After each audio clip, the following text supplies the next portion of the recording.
За сайн байцгаана уу? Би анх удаа crime podcast хийж үзэж чинь. Анхны болохоор алдаа дутагдал их байх бах.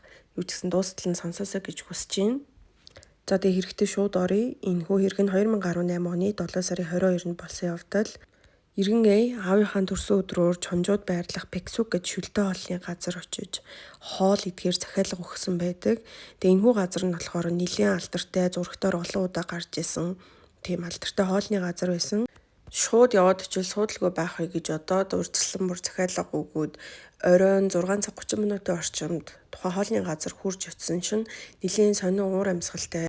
Зогсоол дээр нэлийн олон цагдаагийн машин зогсожсэн. Тэгээд ээж аваагаа дагуулад чухал өдөр хүрээд ирсэн байтал онцгой зүйл битий болсон байгаасаа гэж бодоод гайхан дутагш ороод ажилтнаас нь зүгээр юу болсон бол гэж лавалсан чинь та зүгээр сууж болно гэд.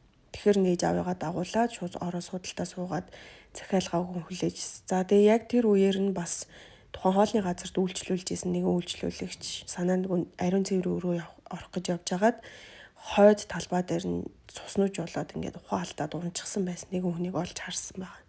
Харангуйтаа шууд айц сандраад ажилтныг нь дуудаад энд ингээд ухаан алдаад унтсан цуснууж болсон хүн байна. Цагтаа дуудах хэрэгтэй юм шүү гэд ажилтнанд нь хэлсэн чинь ажилтнаа мөн ээд хариулсан шигээ та зүгээр суугаад хоол идэж байгаарэ гэсэн тийм хариултыг өгсөн.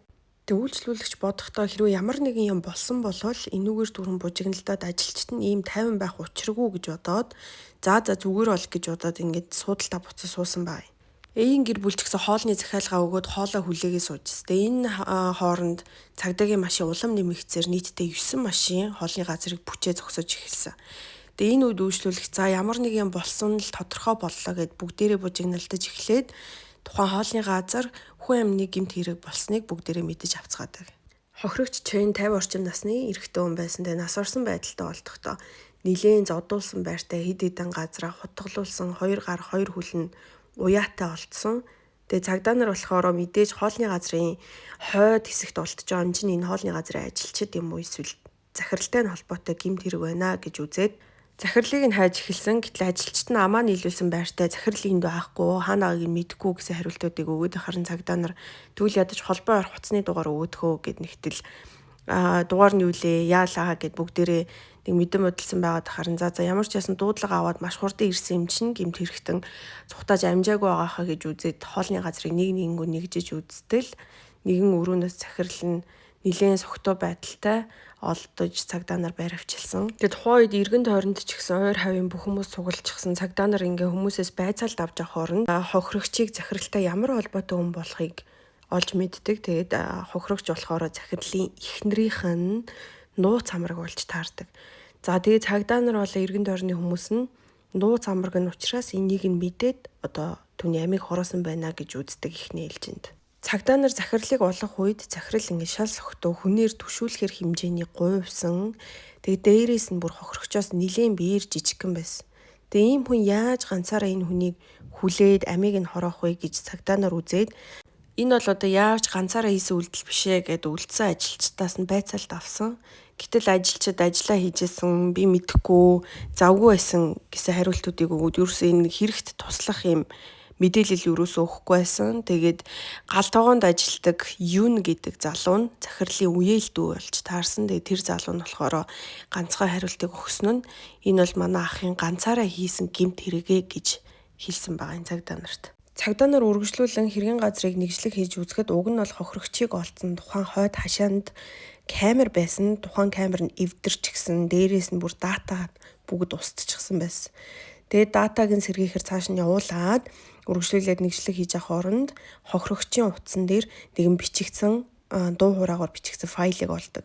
Тэгээд тухайн файл нь болохоор 6 цагийн үед бичигдсэн ба хэрэг гарахаас 40 минутын өмнө бичигдсэн дуу хураагаар байсан. Тэгээд түүнийг нь сонсож үзтэл чамаг ста аландаа инээ тэрэ гэд нилээн хараал урсгасан нилээн дуу чимээтэй бичлэг байдаг. Тэгээд тэр хоолой нь мэдээж захирлын хоолой байсан ба хохирогч өөр нэгэн хүнээс намайг авраач гэд ингээд тусалцаа хүсэж байгаа чимээ ингээд сонсогддог. Тэгэхээр тухайн гэмт хэрэг болсон үед захирал болон хохирогчоос гадна өөр нэг хүн байсан нь тодорхойлдог. Нэг их худалдаа камерын бичлэг бүгдээрээ сэргэгдэж тухайн хоолны газрын ажилчдын нуугаад байсан хэрэг бүгд илчлэгддэг. Яг болсон хэргийг сонсохоос өмнө хэдүүлээ захирал болон хохирогчийн хоорондох харилцааг илүү сайн мэдэх хэд хэдэн хэрэгтэй мэдээлэл байна. Хоолны газрын эргэн тойрны оршин суугчдын яриагаар бол захирлын эхнэр болон хохирогч 6 сар гаруй нууц амрагийн харилцаатай байсан. Эхнэр нь бол хохирогчтой уулзаж эхэлсэн үеэсээ шууд гэрээсээ яваад хохирогчтой хамтран амьдардаг болсон. За бүр дээрээс нь нэмээд энэ хоёр хамт амьдарж байгаа байр хоолны бүх мөнгөө нөхрийнхөө хадгаламжаас авдаг байсан. Нийтдээ 300 гаруй сая төгрөгийг нөхрийнхөө хадгаламжаас авсан байгаа. Хамт амьдарч явах үедээ хохирогчтой харилцаа нэлээд муудаад ирсэн чинь 6 сарын дараа нөгөөтгөө хаяад буцаад нөхөр дээр ирсэн байгаа хоолны газрын захирал дээр. За тэгээд энэ хоёр эвлэрээд зүгээр ингээ хамтран амьдрья гэд буцаад эвлэрээд амьдарч исэн чинь нөгөө хохирогч маань байн ихнэрлүүн залгаад чи яач уу яагаад ингээд байгаа ингээл байн холбоо бариадс. За тэгээд сүүлдээ бүр хохирогч бүр болохоо байгаад хоолны газар руу бүр залгадаг болсон шууд. Чи яагаад миний эмэгтэйг явуулахгүй байгаа юм ч юм уу те захирал руу тэгж залгаж эхэлсэн. Энэ нь ганц 2 удаагийн дуудлагаар зогсоогүй. Би одоохон яваад очиж өстой би очиж эмэгтэйгээ авна гэх мэтэр байн залгаж эхэлсэн. Тэгээ энэ хооронд хоолны газрын захирал нилээн твцсэн байгаа. Твчээл уурлахгүй гээл ингээд амьдралаа авч үлдэх гээд нилээн хичээсэн. Гэтэл яг хэрэг болдог өдөр хохирогч ахид залгаад би яг явж очино нэ тэрэгээд орилоод эхэлсэн. Гэтэл захирал твчиж тэр үед тесрээд чи өстой ирдгэл юм бол би чамайг заавал ална гэд нилээн тгсэрч уурлаад тэгээ уцаа таслаад уурлсан уурандаа 3 шил сүүж уугаад нилээн ер нь тасарч эхэлсэн байна. За тэгээд үргэлжлүүлээд уурандаа галтгоо руу шууд явж ороод 8 см хэрэгтэй хутга бариад буцаад гараа явж исэн чи яг тэр үед хохирогч ирж таараад улаан нүрээрээ халз тарангуудаа за хоёлаа үйлчлүүлэгчд байгаа юм чинь хойд хашаа руу гарыг гэд дагуулад гараа тэр хоёр ярилцаж эхлэе байжсэн чинь нөгөө галтгоонд захирлын үеэл дүүн ажилдаг гэд хэлжсэн шүү дээ. Тэгээ тэр үеэл дүүн яг гарч ирж таарсан. За тухайн үед хохирогч хараад за хоёрын хоёр залуу би бол ингээ яаж барахгүй мэн гэж бодоод шууд цухтагч исэн чинь үеэл дүүн хохирогчийг барьж аваад тэр хоёр нийлж хохирогчийг зодож эхэлсэн байна. Хохирогч нэлээд зодуулж агаад азар мултраад яг цухтаах гээд гарах га байжсэн чинь дундаас нь тухайн хоолны газарт ажиллаж байсан 2 эмэгтэй ажилтан түүнийг барьж аваад буцаад тэр дөрөв нийлээд хойд хашаанд аваачаад дөрүүлээ хамт зодож эхэлсэн. 2 эмэгтэй нь бол ингээд хоолны саваар хохирогчийг зодоод 2 эрэгтэн хэрээрээ ингээд зодоод тэгээ тэр хооронд захирал өмнө нь галтгооноос авсан байсан хутгаараа шууд хохирогчийг хид хідэн газар нь дүүрч эхэлсэн. За тэгээ хэсэг тэгж тэр нийлж зодож жогоод болоод хохирогчийг ухаан алдаа унангууд нь яг тэр хойд хашаанд нь тэр чигтэнд орхиод бүгдээрээ буцаад ажиллаа хийж эхэлсэн байна. Тэгээ энэ хооронд хохирогч 40 минут хойд хашаанд ингээд ухаан алдсан чигээр хөвтөжсэн. Тэгээ тэр хооронд 4 зодсон хүнээс хинэнж буцаж очиод түүний биеийн байдлыг шалгаагүй байгаа юм. Хэсэг хугацааны дараа захирал хохирогч дээр эргэж очиод тамхи хасаагаад амдан зуулгангуудаа үргэлжлүүлээ шууд камерыг эвдэж эхэлсэн. За тэгээ тун удалгүй хохирогч мэдээж нас бараад харин хохирогчийг олсон хүн нь захирлын хүү байсан баг. Тэгээ нөхцөл байдлыг хараад нилээн сандраад шууд цагдаа дуудаад цагдаа нар ч тун удалгүй ирээд хохирогчийг насарсан байдалтай олсон. Тэгээ энэхүү хоолны газар нь бол нилээн алдартай ганцхан тэр хоттооч биш бүр өөр хотоос хүмүүс зорж ирдэг ийм уулстай дотроо нилээн алдартай хоолны газар байсан. Тэгээ дээрээс нь захирал кам болохоро өөрөө нилээн сайхан сэтгэлтэй, хөгшин настай хүмүүст хүндэтгэлтэй, хүмүүст ч гэсэн ингээ өнгөө хоол өгдөг, эргэн тойрондоо нилээн хүндлэл хүлээсэн хүн байсан. Тэгээ ийм хүн аллаа гэдэгт эргэн тойрны хүмүүс нь итгээгүй. Тэгээ цагдаа нарын зүгээс болохоор гайхаад байгаа нэг зүйл нь за захиралд бол тэр хүнийг алах шалтгаан байсан.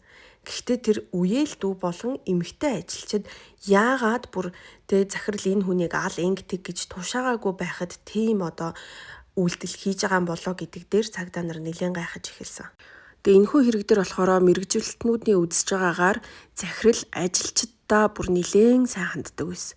Гэр нь хоол өгдөг ажилчдаа өөрөө зөвдөг ч юм уу, ажил багтаа өдөр байсан ч цалингийн сайн өгдөг, хоолоор сайн хангадаг, бүхий л нөхцөл байдлыг нь маш сайн дэмжиж өгдөг ийм захирал байсан.